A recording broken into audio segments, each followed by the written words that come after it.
O paciente me perguntou, primeiro ponto, Rafael, precisa mesmo realizar esse consumo de fibras diário ou tem como levar o acompanhamento sem utilizar fibras? Qual a finalidade das fibras e se realmente precisa consumir, você teria como conduzir o acompanhamento sem a implementação do consumo ideal de fibras? Vou explicar isso para vocês. Antes de explicar como aplicar e qual a aplicabilidade, a real importância e seus benefícios das fibras em um plano alimentar bem estruturado, planejado para diferentes objetivos, a gente precisa saber o porquê e o que é e como introduzir e conduzir durante o processo, certo? Primeiro ponto, pessoal, as fibras são compostos vegetais presentes nos grãos, verduras, legumes e frutas, que não são digeridos, ou seja, não são hidrolisados. Hidrolisados porque são moléculas que não são quebradas, logo o organismo não absorve. A gente precisa ter muito claro na cabeça que o nosso sistema gastrointestinal não absorve moléculas grandes, ou seja, não absorve carboidrato, não absorve proteína, ela absorve glicose ou aminoácidos, beleza?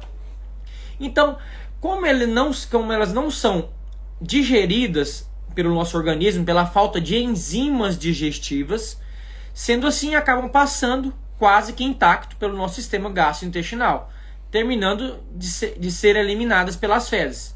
São classificados como fibras solúveis, que são hidrofílicas, e insolúveis, que são hidrofóbicas. Já já eu explico qual a finalidade dessas propriedades bioquímicas e essa interação em um acompanhamento, qual a subdivisão correta para conduzir isso, tá? Ambas as propriedades diferentes, ao serem ingeridas, a gente precisa saber dominar e conduzir. Então, antes de saber como diversificar a quantidade de fibras solúveis e insolúveis, você precisa saber o que são e como são aplicadas, aonde encontrar, certo? Fibras solúveis.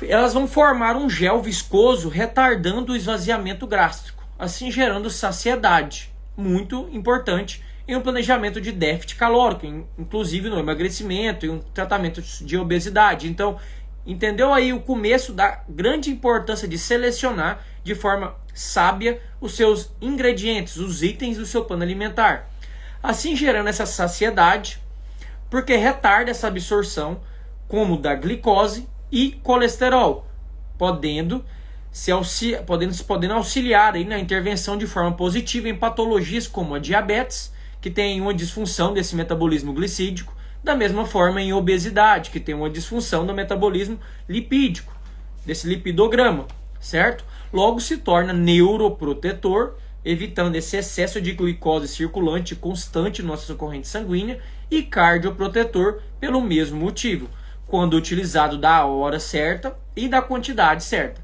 podendo até proteger contra câncer de colo. E as fibras insolúveis têm a capacidade de acelerar o fluxo gastrointestinal, porque aumenta o bolo fecal, dessa forma prevenindo constipação, flatulências, distensão abdominal e diminuindo o risco de hemorroida.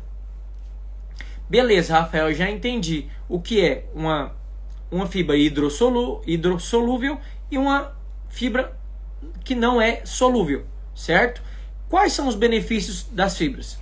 Ajuda na manutenção de uma microbiota intestinal saudável, certo? Estimula a motilidade intestinal, contribui com a constância normal das fezes, prevenindo complicações, propicia a absorção de substâncias de qualidade, como vitaminas e minerais, efeitos bifidogênicos, que suprimem bactérias putrefativas, que liberam substâncias tóxicas, que podem gerar a gênese de diversos outros tipos de fisiopatologias gastrointestinais, gerando uma quantidade ideal de fibras para se consumir diariamente. Variável, isso é muito individual, pessoal, mas eu vou dar uma informação aqui genérica para você que não tem como gerar um acompanhamento, para você se beneficiar de forma mínima. Isso é bem variável, mas de indivíduo para indivíduo, mas gira em torno de 25 a 30 gramas por dia. E dessas 30 gramas, consumir mais ou menos a média de 30% solúveis e 70% de fibras insolúveis. Ou você pode também quantificar 10 gramas de fibras para cada 1.000 calorias consumidas, sempre consumindo simultaneamente com um bom aporte de água.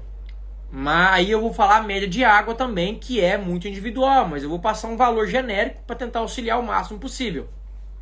O valor genérico e indicado em média de consumo hídrico diário é de 20 a 35 ml por quilo corporal.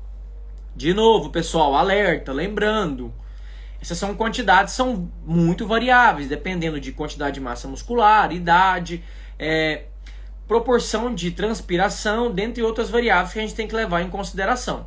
E é só uma noção para você se organizar um pouco essa rotina extremamente bagunçada que eu sei que você tem, e jamais vai substituir uma anamnese bem feita por um profissional da saúde, certo? Beleza, Rafael, você me explicou o que é, como é que funciona, mas onde que eu encontro cada fibra? Fibras solúveis e não solúveis. Fibras solúveis, eu vou dar alguns exemplos. Aveia, soja, lentilha, mandioca, beterraba, ervilha, cenoura, maçã, frutas cítricas. Fibras insolúveis, feijão, milho, farelo de trigo, pão integral, casca de frutas, cereais inteiros, verduras folhosas, com ênfase para as folhas dos vegetais, tá?